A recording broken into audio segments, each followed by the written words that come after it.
안녕하세요.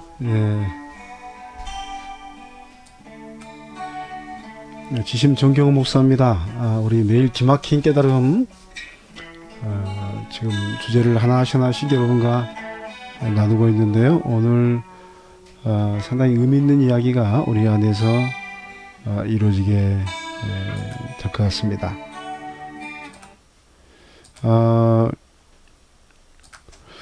오늘은요, 파멸과 사랑에 대한 이야기를 우리가 나누려고 합니다. 말씀을 읽어드리면 고린도전서 13장 1절로 3절 말씀인데, 봉독해 드립니다. 내가 사람의 방언과 천사의 말을 할지라도 사랑이 없으면 소리나는 구리와 울리는 꽹과리가 되고, 내가 예언한 능력이 있어 모든 비밀과 모든 지식을 알고 또 산을 옮길 만한 모든 믿음이 있을지라도 사랑이 없으면 내가 아무것도 아니요. 내가 내게 있는 모든 것으로 구제하고 또 내 몸을 불사르게 내줄지라도 사랑이 없으면 내게 아무 유익이 없느니라. 아멘. 아멘.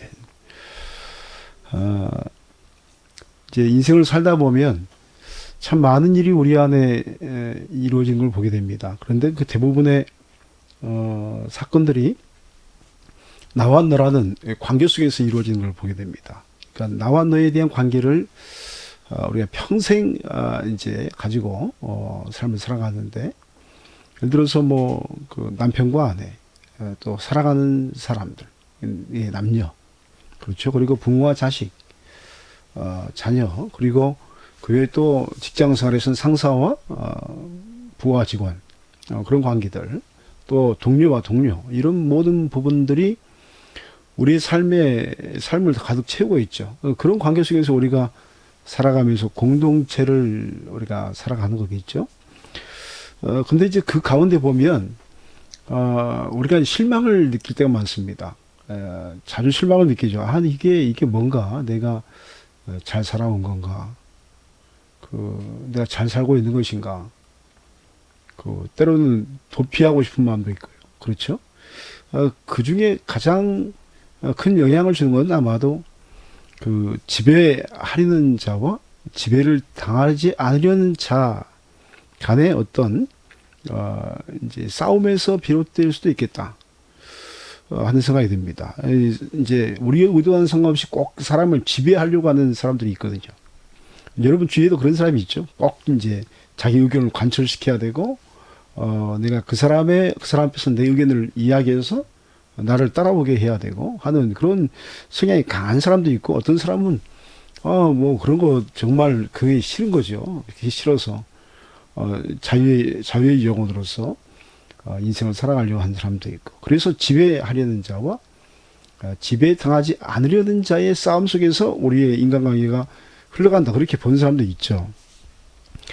그래서 이걸 보면서 어떤 생각이 드냐면, 동물의 세계는 약육강식의 세계에서 강한 동물이 약한 동물을 잡아먹는 그런 모습인데, 꼭 우리의 삶을 살아가는 인생이 그런 모습이 보일 때가 많다는 거죠. 그래서 이게 약육강식이 따로 없네 그런 생각을 하는 거죠. 그래서 세상을 살다 보면 우리가 느끼는 게 뭡니까? 삭막하다, 너무 삭막하다. 이에 대해서 헨리 나우엔은 다음과 같은 파멸의 사랑을 우리에게 이야기하기 시작합니다. 헨리 나우엔의 이제 이 친밀함이라는 책에서요, 이제 강조하는 게 뭐냐면, 이걸 통해서 어떻게 벗어날 것인가에 대한 이제 그런 단초를 제공하기 위해서 한 대목을 이렇게 세상을 해석한 건데, 상당한 의미가 우리에게 인사이트를 주는 것 같습니다. 한번 읽어드리면요.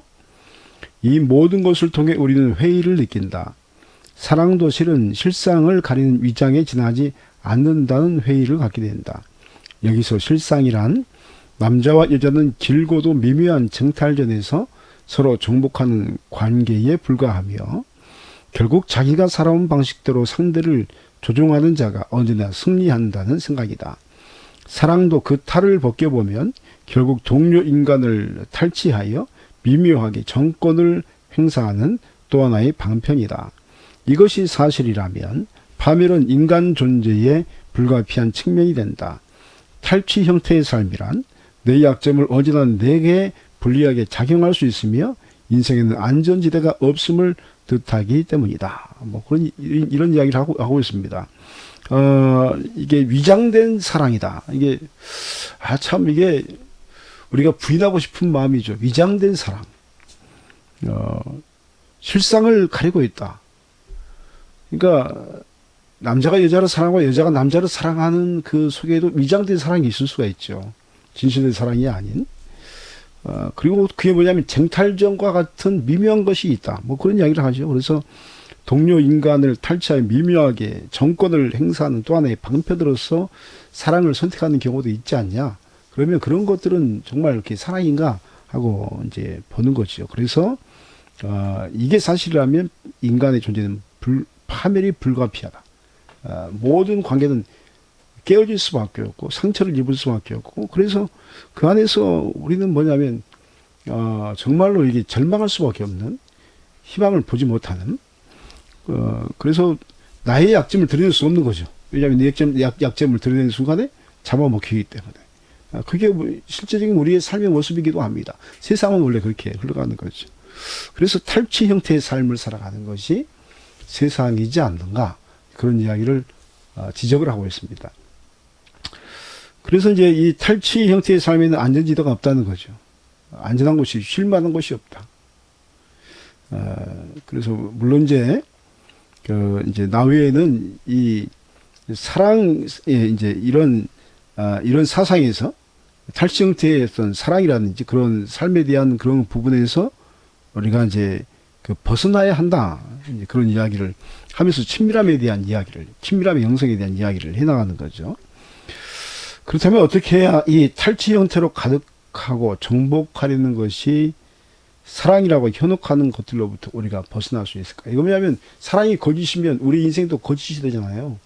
이게 자성하게 해야 되거든요. 그러니까 내가 사랑하는 것이 거짓이면 내가 이룬 가정도 거짓이고 여러 가지 이제 그런 모든 부분들이 다 거짓으로 이제 이게 우리에게 다가오는 거죠. 그래서 그런 부분들을 우리가 이게 심각한 문제로 이제 볼 수밖에 없는 것을 봅니다. 그래서 이 탈취 형태로부터 어떻게 벗어날 수 있을 것인가? 이거는 이제 참된 인생을 살아가는데 가장 중요한 질문과 같습니다.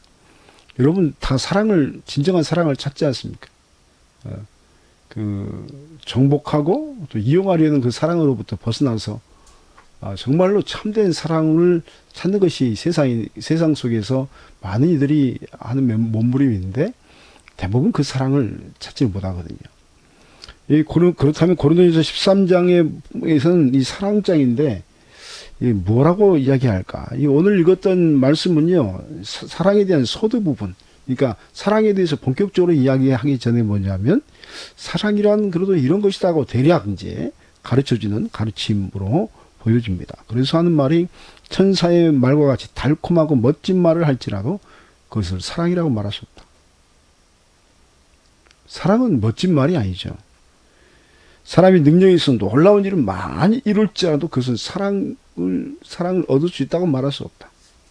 구제하고 자신의 목숨을 내놓는 숭고한 희생이 있을지라도 그것은 사랑이라 말할 수 없다.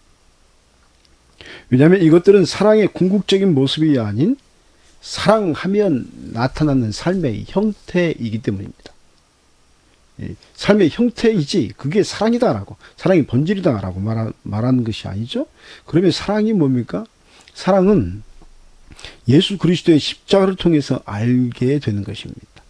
하나님의 아들께서는 정복하기 위해 오신 것도 아니고 능력을 통해서 모든 이들을 압권하여서 존경받기 위해서 온 것도 아닙니다. 그렇죠?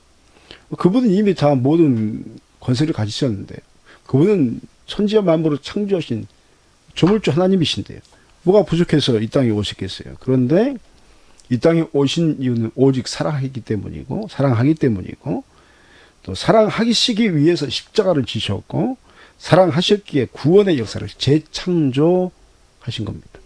그러므로 예수 그리스도의 십자가의 사랑 앞에서 우리는 끊임없이 우리에게 있는 사랑을 성찰해야 합니다. 그러니까 정말 진정한 사랑을 얻으려면 사랑이 먼저 알아야 되잖아요. 그러면 십자가의 사랑 앞에서 우리가 지금 행하고 있는 사랑을요 자꾸 이렇게 성찰하고 봐야 됩니다. 거짓된 사랑 아닌가? 내가 지금 행하는 헌신이 거짓된 헌신 아닌가? 또 거짓된 모습 아닌가? 내가 지금 원하고 바라는 것이 무엇인가? 자꾸 봐야 합니다. 이런 확인 작업을 통해서 우리에게 스며 있는요, 거짓된 나의 모습은 들통이 납니다. 그리고 이런 확인 작업을 통해서 우리는 탈취 형태의 인생이 아닌 진정한 사랑의 인생이 되는 은총을 그제서야 받기 시작하는 겁니다. 원래 받았는데 그게 이제 우리에게 다가오면서 우리가 이제 진실로 알면서 행하는 사랑이 되는 거죠. 한 가지 분명한 것은 사랑교회는 파멸로 모든 것이 치닫게 됩니다. 그러나 사랑 안에 거하는 영혼은 영생을 얻게 됩니다. 왜냐하면 믿음은 하나님께서 우리를 사랑하셔서 이 땅에 아들을 보내셨고 죽으신 삶 안에 부활하시게 하신 분을 통해서 우리의 사랑을 확증하셨다고 우리가 믿기 때문입니다. 구원은 믿음으로 받죠. 영생은 믿음으로 받죠. 어떤 믿음입니까? 하나님이 나를 사랑하셨다. 어떤 대가도 없이 어떤 조건도 없이 나를 정복하기 위해서 아니에요. 여러분 자세히 생각해 보십시오. 하나님은 조건 없이 우리를 그냥 사랑하셨기 때문에, 저와 여러분을 사랑하셨기 때문에, 그래서 그 사랑의 세계로 초대하는 겁니다. 믿음은 사랑의 세계로 들어가는 문과 같습니다.